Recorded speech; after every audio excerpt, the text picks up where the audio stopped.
the dead bug is one of my favorite exercises to activate the whole core and to get you really moving and functioning well.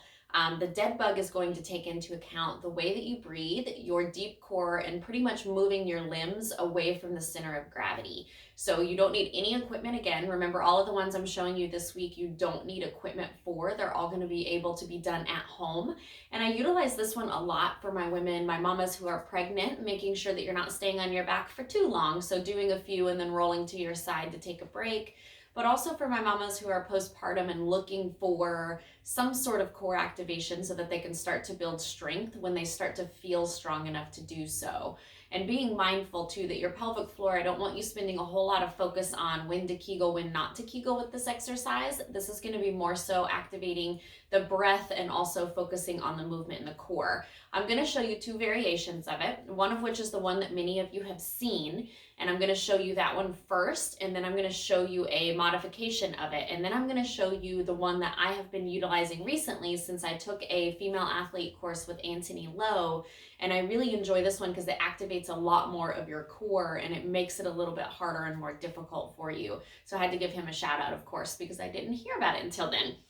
So the way that many of you know how to do it is on your back and taking that deep breath in and bringing those legs up. And you can, if you want to, because we don't want to have the legs up past 90, have them at 90 degrees. I like to have your knees a little bit wider than your feet. So kind of like you're holding a big ball. Make sure you're not arching your spine and that you're not putting a lot of pressure in your core, but don't force your back down either. So just try to take a deep breath in. And then I want you to feel if you can control and maintain where your core is when opposite arm, opposite leg moves. And then come back to neutral. Opposite arm, opposite leg. And then back to neutral. Notice that my pelvis is not rocking and I'm not letting things move without control. So that's the really big key here, is making sure opposite arm, opposite leg without anything else moving. Really great exercise, and you'll feel it kind of in that crisscross pattern. Now, the new way that I've learned, or a modification of that, you can have your hands up, keeping your feet down, and you can lift one leg and do one leg and one arm, and then bring it back down. If it's too much strain on your core, or if you have pretty severe diastasis and you're just getting back into movement, or if you're just afraid to try it until you can get in and see a physical therapist to work with you on how to do that movement pattern.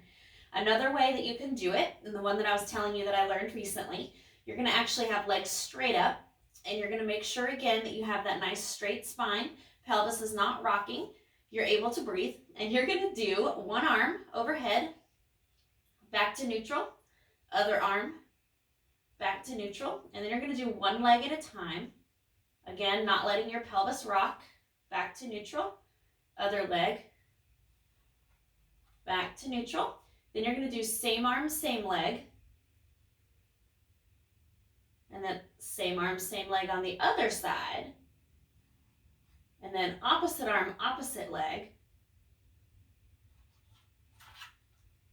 And again, if you're wanting to use the breath pattern, breathe in here, breathe out, doing the harder part. Then you're going to do both arms overhead, and then you're going to do both legs down, making sure again you're not rocking your pelvis. That's as far as I've got. Coming back up. If I would have went further, I would have lost the control and I would have started to arch a lot. So making sure you're not doing that. And then to end it, you're going to bring arms and legs and hold, and then come back up. And that's one. So you would start at the arm again and do it again.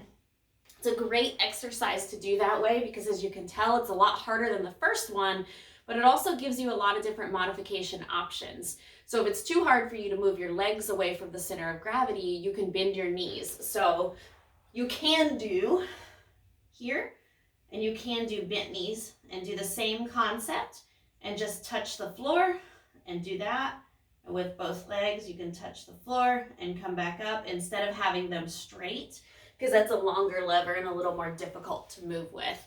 But yeah, so that's the dead bug. That's 2 different variations with modifications for each. So when you see the workout that I'm going to give you on Saturday, utilize whichever one you're comfortable doing, because it's going to be really good just for you to do whichever one you feel best doing. So hopefully that helps. Hopefully that's exciting. Go try that. Let us know if you have any symptoms. And if you do have symptoms, use the modification or try to do it differently to figure out how you can control and manage those symptoms.